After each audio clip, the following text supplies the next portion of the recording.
तो आज तो क्लास नहीं हो पाई ना, तो आज का क्लास ऑनलाइन के थ्रू ले लेते हैं। एक ही टॉपिक है, बस इजी टॉपिक है। इसके बाद का टॉपिक थोड़ा कॉम्प्लिकेटेड है, तो इसको आज ऑनलाइन पढ़ लेते हैं। तो आज का टॉपिक है, हेडिंग देना बड़ा बड़ा, हेडिंग एकदम अच्छे से देना। ट्रांसपोर्ट लिख देते हैं यहाँ पे, ऑफ गैसेस।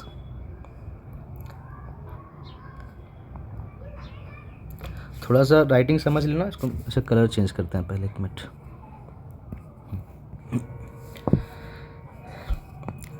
जनरली लंग्स के पास या फिर हम लोग के बॉडी में दो ही तरह के ट्रांसपोर्ट को पढ़ना है, ऑक्सीजन का और CO2 का। पिछले क्लास में हम लोग ने एक्सचेंज को पढ़ लिया था कि O2 और CO2 कैसे एक्सचेंज हो रहा है, कैसे ब्लड में जा रहा है, कैसे टिश्यूज़ में जा रहा है। तो आज उसका नेक्स्ट टॉपिक है कैसे ट्रांसपोर्ट होगा, मतलब ऑक्सीजन और CO2 कैसे पूरा बॉडी में कैसे ट्रांसपोर्ट होता है। तो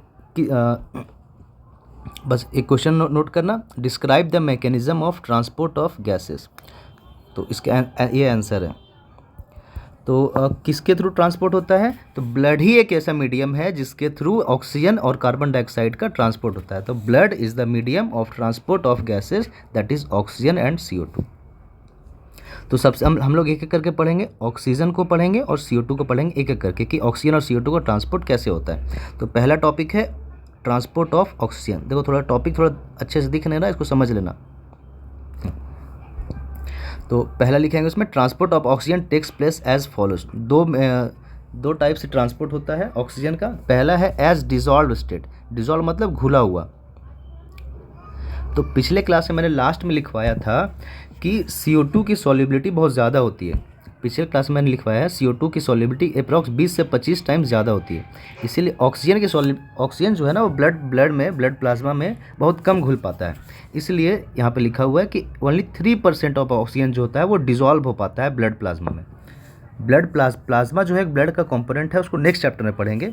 लेकिन अभी जितना यहाँ पे काम है बस उतना ही बता रहे हैं कि देखो O2 की सॉल्युबिलिटी तो कम होती है, इस कारण से सिर्फ 3% ऑक्सीजन ही ब्लड प्लाज्मा में घुल पाता है और उसके बाद वो सारे बॉडी पार्ट्स के पास या बॉडी सेल्स के पास जा पाता है। तो देखो इसको फिर से थोड़ा सा रिवाइज कर रहे हैं। वहाँ पे ये डायग्राम बस जस्ट इसके नीचे बनाना। ये एल्फ्यूलाई है, थोड़ा डायग्राम अच्छे से बना लेना। यहाँ पे बस अभी ऑक्सीजन का ट्रांसपोर्ट पढ़ रहे हैं ना, इसलिए बस ऑक्सीजन को ही हम मेंशन किया यहाँ पे। तो ऑक्सीजन का ट्रांसपोर्ट देखो दो फॉर्म में होता है। एक होता है सबसे पहले कि 3% डिजॉल्व फॉर्म में, dissolve state in plasma, STATE। और बाकी 97% जो बच गया ना, जैसे 3% तो डिजॉल्व फॉर्म में हो गया, बाकी 100 में से माइनस करेंगे तो 97 बचा। तो 97% क्या होता है कि हेमोग्लोबिन के साथ मिल जाता है, हेमोग्लोबिन के साथ मिल जाता है। और ये हेमोग्लोबिन के साथ मिल के लिखा हुआ देखो, ये ऑक्सी हेमोग्लोबिन बनाता है। आगे लिखा हुआ है, यहाँ पे भी लिखा हुआ है 97% हेमोग्लोबिन ऑक्सीजन के साथ मिल जाता है और ये बनाता है ऑक्सी हेमोग्लोबिन। मतलब 97% ऑक्सीजन मिल जाता है हेमोग्लोबिन के साथ। इसको ऐसे समझेंगे, हेमोग्लोबिन ना एक हस्बैंड टाइप का चीज़ है और ऑक्सीजन उसकी वाइफ है। यहाँ तक समझ में आया? एक कॉन्सेप्ट और इसमें आगे लिखवाए हैं उसी को समझाने के लिए, बस यहाँ पे थोड़ा सा एक चीज़ बताइए, एक्स्ट्रा है आपके एग्जाम्स के लिए, एक्स्ट्रा है, बट मुझे ये पॉइंट समझाना है। ये 4 molecules of oxygen binds to 1 molecule of haemoglobin. इस कॉन्सेप्ट को समझाने के लिए बस थोड़ा सा एक्सप्लेन किया यहाँ पे। तो जब हेमोग्लोबिन का स्ट्रक्चर देखोगे ना अच्छे से, तो हेमोग्लोबिन में 2 पार्ट होता है, एक होता है पिगमेंट पार्ट और दूसरा होता है प्रोटीन पार्ट। हेमोग्लोबिन में 2 पार्ट होता है, एक पिगमेंट पार्ट और दूसरा प्रोटीन पार्ट। तो प्रोटीन पार्ट को ना ग्लोबिन बोलते हैं। ग्लोबिन मतलब प्रोटीन ही होता है। आगे वाले चैप्टर में पढ़ना है, लोकोमोशन एंड मूवमेंट में ही पढ़ना होगा इसे। बस यहाँ पे जो काम का है बस उतना बता रहे हैं। जो पिगमेंट पार्ट होता है जिस कारण से ब्लड रेड होता है, वो इसको हेम पार्ट बोलते हैं। ये जो हेम पार्ट होता है ना, इसमें एक हेम पार्ट में 4 मॉलिक्यूल ऑफ आयरन होता है, मतलब 4 आयरन होता है एक हेम पार्ट में। और 4 आयरन के पास कैपेसिटी होता है, हर एक आयरन के पास एक ऑक्सीजन के साथ बाइंड करने की कैपेसिटी होती है। हर एक आयरन के पास एक ऑक्सीजन मॉलिक्यूल के साथ बाइंड करने की कैपेसिटी होता है। इसीलिए हेमोग्लोबिन में 4 ऑक्सीजन मॉलिक्यूल बाइंड करता है।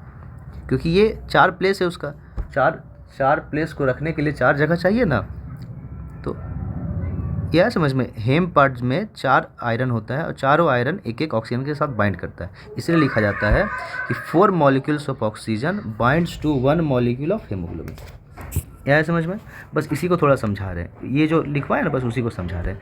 Haemoglobin consist of a protein portion called globin and pigment portion called haem. Haemoglobin में 2 पार्ट होता है, पिगमेंट पोर्शन, एक प्रोटीन पोर्शन। पिगमेंट पोर्शन को हेम बोलते हैं और प्रोटीन पोर्शन को ग्लोबिन बोलते हैं। The haem portion contains 4 atoms of iron each capable of combining with molecules of oxygen. Haem portion में 4 आयरन के एटम्स होते हैं जिसके पास कैपेसिटी होता है, यहाँ पे लिखा हुआ कैन बाइंड। हर एक आयरन के पास कैपेसिटी होती है एक मॉलिक्यूल ऑक्सीजन के साथ बाइंड करें। ये आ गया यहाँ तक समझ में, बस थोड़ा सा। ये हेमोग्लोबिन और ऑक्सीजन बाइंड करता है तो ये ऑक्सी हेमोग्लोबिन बनाता है। तो 97% जो होता है वो ऑक्सीजन के साथ हेमोग्लोबिन के साथ बाइंड करके ही ट्रांसपोर्ट होता है। तो ये समझ में आया, पहले हेमोग्लोबिन मॉलिक्यूल ऑक्सीजन के साथ बाइंड करता है तो ये ऑक्सी हेमोग्लोबिन बनाता है। अच्छा, ये हेमोग्लोबिन जो है ना ऑक्सीजन के साथ बाइंड लंग्स में करता है, और ये हेमोग्लोबिन जब डिसोसिएट करता है, मतलब डिसोसिएट होगा, HbO2 डिसोसिएट होगा मतलब टूटेगा, तो Hb और O2 में टूटता है, तो ये टिश्यूज़ में टूटता है। इसके बारे में डिटेल्स थोड़ा सा आगे पढ़ेंगे। एक और कॉन्सेप्ट है यहाँ पे, oxygen and haemoglobin combines in an easily reversible reaction. Reversible का मतलब होता है, तो ये रिवर्सिबल का साइन है, ये मतलब फॉरवर्ड भी जाएगा और बैकवर्ड भी जाएगा, तो ये ऑक्सी हेमोग्लोबिन बनाता है। एक छोटा सा टॉपिक कंप्लीट है, इसको आज मैनेज करो, कल इसके बाद का न्यू टॉपिक स्टार्ट करेंगे, इसके बाद का जो कंटिन्यूशन है उसको स्टार्ट करेंगे। Thank you.